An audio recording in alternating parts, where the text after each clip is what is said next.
Visakhapatnam steel ప్లాంట్లో 3 blast ఫర్నేస్లు ఉండగా గతంలో 2 బ్లాస్ట్ ఫర్నేస్ మూసేశారు. మళ్ళీ రెండోది స్టార్ట్ చేసి గత 5 నెలల నుంచి కూడా 6 నెలల నుంచి జనవరి నుంచి 2 బ్లాస్ట్ ఫర్నేస్ రన్ అవుతున్నాయి. పూర్తి స్థాయిలో ఉత్పత్తి 14,000 యావరేజ్ 2 బ్లాస్ట్ ఫర్నేస్లు కూడా ఉత్పత్తి చేయడం జరుగుతుంది. అయితే మూడో బ్లాస్ట్ ఫర్నేస్ కూడా అది మూసేసి కూడా 2 ఇయర్స్ అవుతుంది. మరి ఈరోజు స్టీల్ జాయింట్ సెక్రటరీ గారు దయానిధి పాండే గారు వచ్చి లైటప్ చేశారు బ్లాస్ట్ ఫర్నేస్ 3 12:30కి. ఇప్పుడైనా స్టీల్ ప్లాంట్ మంచి రోజులు వస్తాయని అనుకుంటున్నాం. అయితే ఇంకా కేంద్ర ప్రభుత్వం యాజమాన్యం కలిపి చేసిన ఈ చర్యల వల్ల కంపెనీ అయితే లాభాలు వస్తాయి అనుకోవట్లేదు. ఎందుకంటే రా మెటీరియల్ కావాలి ఇంపార్టెంట్గా.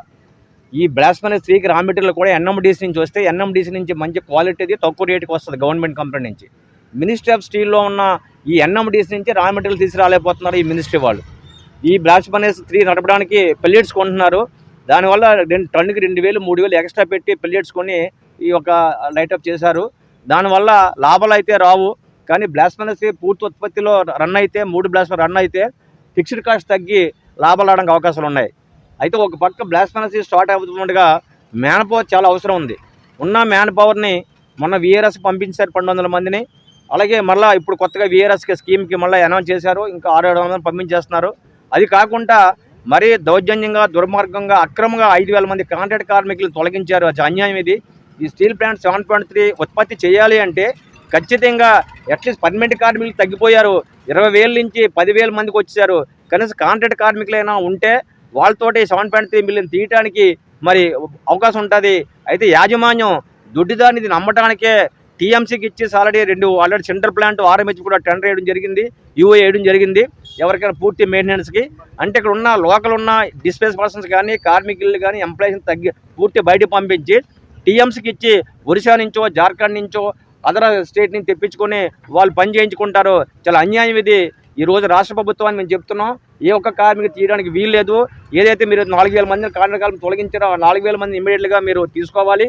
బ్లాస్ట్ ఫర్నేస్ మొదలైంది కాబట్టి దీనికి కూడా మ్యాన్ పవర్ అవసరం. ఇది ఇప్పుడు పేద కాంట్రాక్ట్ కార్మికులు వాళ్ళ జీవితాలు గత 20 సంవత్సరాల నుంచి స్టీల్ ప్లాంట్ గురించి త్యాగం చేసి పనిచేస్తున్నారు. వాళ్ళకి 20,000 లోపు జీతం ఉన్న ఆ కాంట్రాక్ట్ కార్మికులు 4,000 మంది తొలగించడం అన్యాయం. అది ఇంకా తొలగిస్తామంటున్నారు. మేము అన్ని యూనియన్ల నుంచి డిమాండ్ చేస్తున్నాం. రాష్ట్ర చీఫ్ మినిస్టర్తో మాట్లాడి ఎవరైతే తొలగించారో 4,000 మందిని జాయిన్ చేసుకోవాలి. అలాగే ఈరోజు బ్లాస్ట్ ఫర్నేస్ లైట్ ఆఫ్ చేయడం అనేది చాలా సంతోషదాయం. మంచి లాభాలు రావాలని ఉత్పత్తి చేయడానికి అయితే కార్మికులు సిద్ధంగా ఉన్నారు. పూర్తి స్థాయిలో ఉత్పత్తి చేస్తే 3 బ్లాస్ట్ ఫర్నేస్లు కలిపి 20,000 టన్నులు ఆటోమేటిక్ రోజుకు వస్తే ఇది కంపెనీ లాభాల్లోకి వస్తుంది. అయితే దీని రా మెటీరియల్ అనేది సెక్యూరిటీ లేదు. ఆ రా మెటీరియల్ ఎన్ఎండిసిని తీసుకురావాలని చెప్పి ఎన్ఎండిసి నుంచి మనకి అగ్రిమెంట్ ఉంది 6 నెలలకి. వారు సరిపడగా 7.3 సరిపడగా సంవత్సరానికి 10 మిలియన్లు ఐరన్ ఓర్ సప్లై చేయాలని ఎంఓయూ కూడా అగ్రిమెంట్ ఉన్నప్పుడు కూడా అక్కడి నుంచి రావట్లేదు. దానికి మినిస్ట్రీ ఆఫ్ స్టీల్ అండర్లో ఉంది కాబట్టి ఖచ్చితంగా బ్లాస్ట్ ఫర్నేస్ 3 కూడా ఎన్ఎండిసి నుంచి ఐరన్ ఓర్ తీసుకురావాలని చెప్పి మేము డిమాండ్ చేస్తున్నాం.